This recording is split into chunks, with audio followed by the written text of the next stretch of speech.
Hi అండి రైతులు అందరికీ నమస్కారం అండి. ఫోన్లకి ఎప్పుడు మెసేజ్లు వస్తాయి, రైతు బంధు ఎప్పుడు పడుతుంది అని చెప్పేసి వెయిట్ చేస్తున్నారు.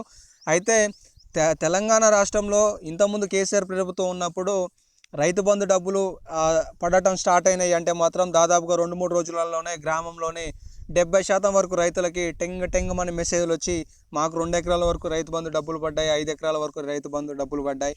సో పెట్టుబడి సాయం కింద యూరియా బస్తాలని చెప్పేసి, అడుగు పిండి బస్తాలని చెప్పేసి వ్యవసాయం స్టార్ట్ చేసిన రైతులు అప్పట్లో కనపడేది.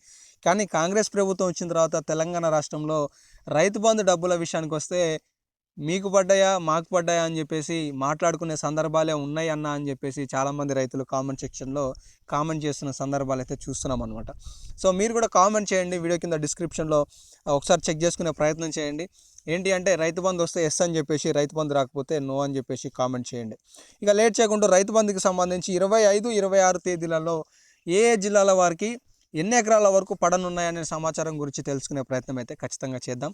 సో అందరూ వీడియోని తప్పకుండా చివరి వరకు చూసే ప్రయత్నం చేయండి.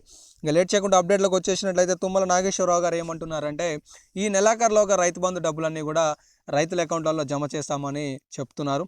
అయితే ఇప్పటివరకు తెలంగాణ రాష్ట్రంలో 2 ఎకరాల వరకు పడ్డాయని సంతోషపడుతున్న కొందరు ఉన్నారు. ఎకరం వరకు పట్టా ఉండి కూడా మాకు పడలేదని నిరాశలో ఉన్న రైతులు కూడా ఉన్నారనమాట. అయితే తాజాగా రాష్ట్ర ప్రభుత్వం ఏం చేసిందంటే 2,000 కోట్ల రూపాయలను ఆర్బీఐ నుండి అప్పుగా తీసుకొచ్చింది. 9,000 కోట్లను కేంద్రం నుండి మంజూరు చేయించుకుంది అప్పుగా. సో ఈ 11,000 కోట్లు రైతు బంధు కనుక వినియోగిస్తే ఒక్క రోజులోనే రైతుల ఖాతాలలో డబ్బులన్నీ జమ కావచ్చు. కానీ తెలంగాణ రాష్ట్రంలో కేసీఆర్ ప్రభుత్వం వచ్చిన తర్వాత 5,000 రూపాయలు ఏ విధంగా అయితే చెప్పారో, సో దాదాపుగా అందరికీ రైతు బంధు కనుక కేటాయిస్తే 7,600 కోట్ల రూపాయలు వెచ్చించాల్సి ఉంటుంది. 11,000 కోట్లు అప్పుగా తీసుకున్న రాష్ట్ర ప్రభుత్వం ఈ 7,600 కోట్ల రూపాయలను ఎందుకు జమ చేయట్లేదని చెప్పేసి చాలామంది రైతులు సందేహం చెందుతున్నారు.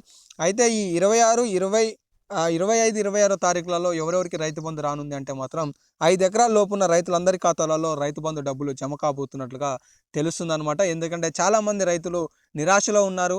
సో ఇక్కడ పెట్టుబడి సాయం అందక చాలా ఇబ్బందులు ఎదుర్కొంటున్నారని చెప్పేసి రాష్ట్ర ప్రభుత్వం తాజాగా ఒక నివేదిక తీసుకున్నట్టు తెలుస్తుంది. ఇప్పటికే యూరియా కొరత ఏదైతే ఉందో దానిపైన కూడా తుమ్మల నాగేశ్వరరావు గారు సమీక్ష అనంతరం సో కొద్దిగా సర్దుబాటు చేసినట్టు తెలుస్తుంది. త్వరలో ఈ జనవరి చివరి కల్లా రైతు బంధు 10 ఎకరాల లోపున్న రైతుల ఖాతాలలో జమ చేయాలని ప్రభుత్వం పకడ్బందీగా ఉన్నట్టు తెలుస్తుంది.